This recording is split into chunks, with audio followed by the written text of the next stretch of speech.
अध्याय 1 कुरुक्षेत्र के युद्ध स्थल में सैन्य निरीक्षण। धृतराष्ट्र ने कहा, हे संजय, धर्मभूमि कुरुक्षेत्र में युद्ध की इच्छा से एकत्र हुए मेरे तथा पांडु के पुत्रों ने क्या किया?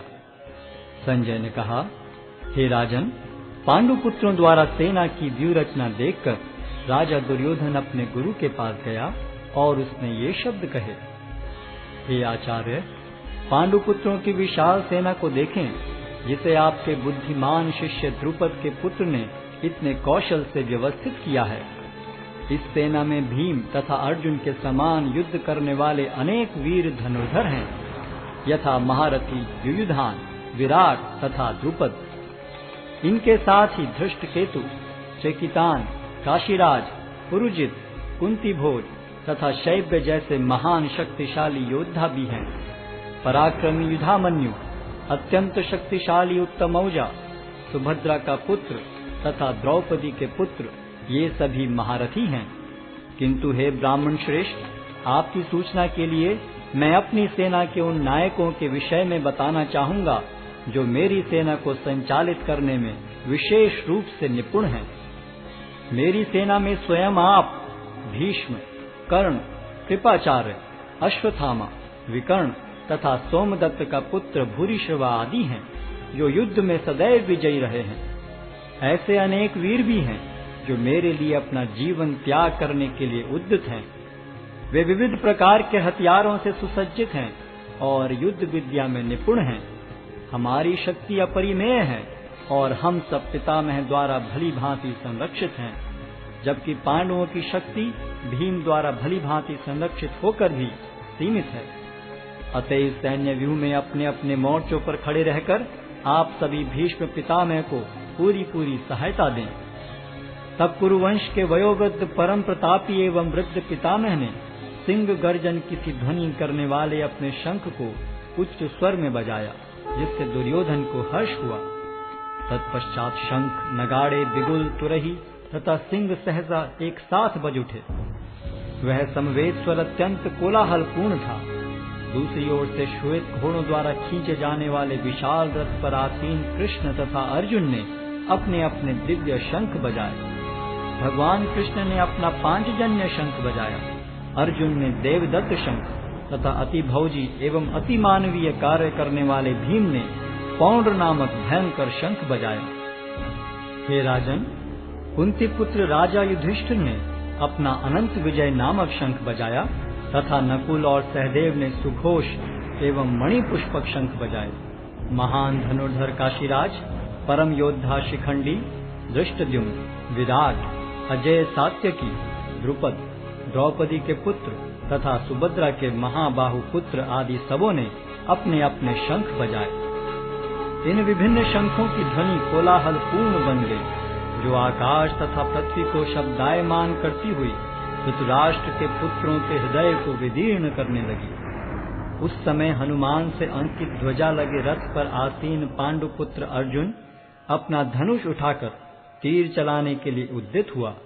हे राजन, धृतराष्ट्र के पुत्रों को व्यूह में खड़ा देखकर अर्जुन ने श्री कृष्ण से ये वचन कहे। अर्जुन ने कहा, हे अच्युत, कृपा करके मेरा रथ दोनों सेनाओं के बीच ले चलें, जिससे मैं यहाँ उपस्थित युद्ध की अभिलाषा रखने वालों को और शस्त्रों की इस महान परीक्षा में जिनसे मुझे संघर्ष करना है उन्हें देख सकूं।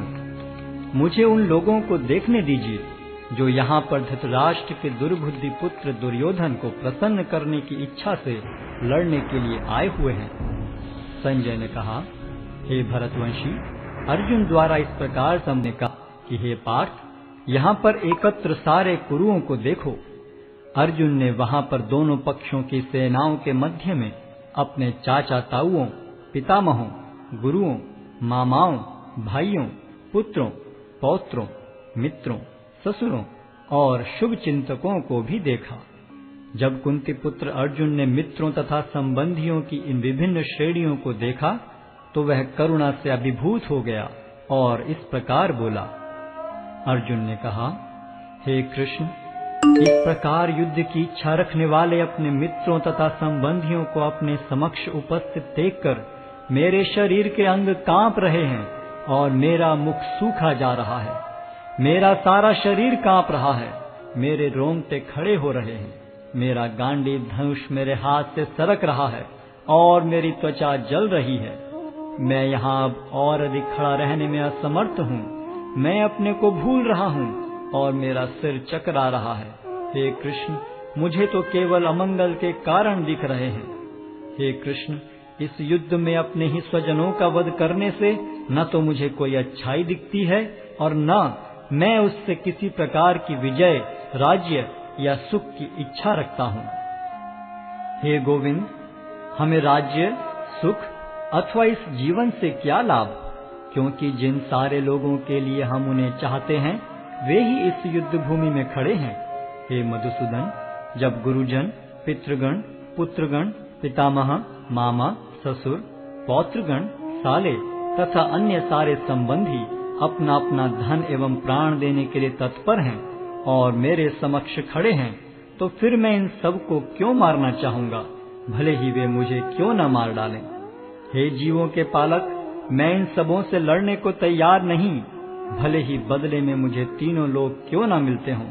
इस पृथ्वी की तो बात ही छोड़ दें। भला धृतराष्ट्र के पुत्रों को मारकर हमें कौन सी प्रसन्नता मिलेगी। यदि हम ऐसे आतताइयों का वध करते हैं तो हम पर पाप चढ़ेगा। अतः यह उचित नहीं होगा कि हम धृतराष्ट्र के पुत्रों तथा उनके मित्रों का वध करें।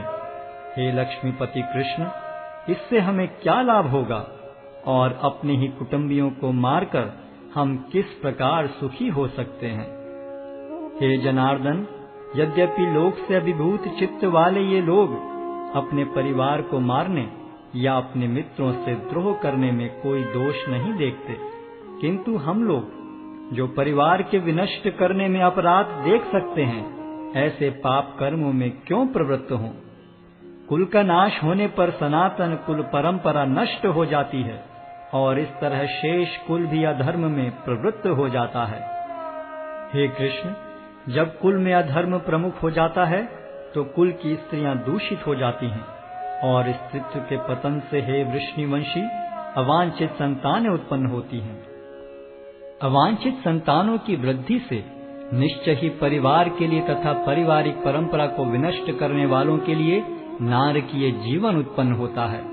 ऐसे पतित कुलों के पुरखे गिर जाते हैं, क्योंकि उन्हें जल तथा पिंडदान देने की क्रियाएं समाप्त हो जाती हैं। जो लोग कुल परंपरा को विनष्ट करते हैं और इस तरह अवांछित संतानों को जन्म देते हैं, उनके दुष्कर्मों से समस्त प्रकार की सामुदायिक योजनाएं तथा पारिवारिक कल्याण कार्य विनष्ट हो जाते हैं। हे प्रजापालक कृष्ण, मैंने गुरु परंपरा से सुना है कि जो लोग कुल धर्म का विनाश करते हैं वे सदैव नरक में वास करते हैं। ओहो, कितने आश्चर्य की बात है कि हम सब जघन्य पाप कर्म करने के लिए उद्यत हो रहे हैं। राज्य सुख भोगने की इच्छा से प्रेरित होकर हम अपने ही संबंधियों को मारने पर तुले हैं। यदि शस्त्रधारी धृतराष्ट्र के पुत्र मुझ निहत्थे तथा रणभूमि में प्रतिरोध न करने वाले को मारें तो यह मेरे लिए श्रेयस्कर होगा। संजय ने कहा, युद्ध भूमि में इस प्रकार कहकर अर्जुन ने अपना धनुष तथा बाण एक ओर रख दिया और शोक संतप्त चित्त से रथ के आसन पर बैठ गया।